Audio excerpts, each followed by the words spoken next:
Assalamualaikum warahmatullahi wabarakatuh. Inilah kami warga Dusun Rajawali, Kampung Landu, Kecamatan Rantau, Kabupaten Aceh Tamiang, dalam kondisi banjir yang sudah meluluh lantak desa kami.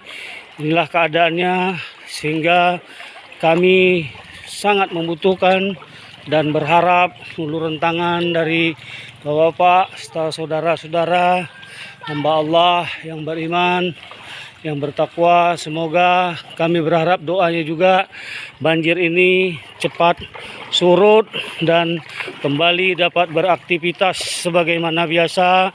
Dan juga kami mohon doanya juga supaya diberi kesehatan lahir dan batin untuk masyarakat kita, umumnya warga Aceh Tamiang, khususnya warga Kampung Landu, Dusun Rajawali, tepatnya di daerah Balai Pengajian Tengku Khairuddin.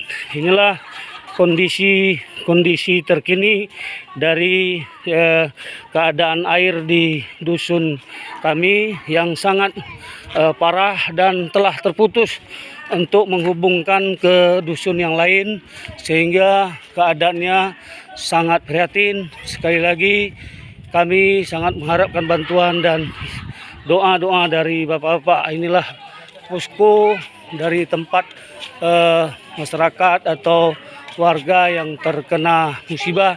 Insya Allah dengan bantuan bapak saudara dihijabah Allah menjadi amal yang saleh dan berguna untuk di akhir zaman nanti. Demikian kami sampaikan dari Kampung Landu, Dusun Rajawali. Assalamualaikum warahmatullahi wabarakatuh.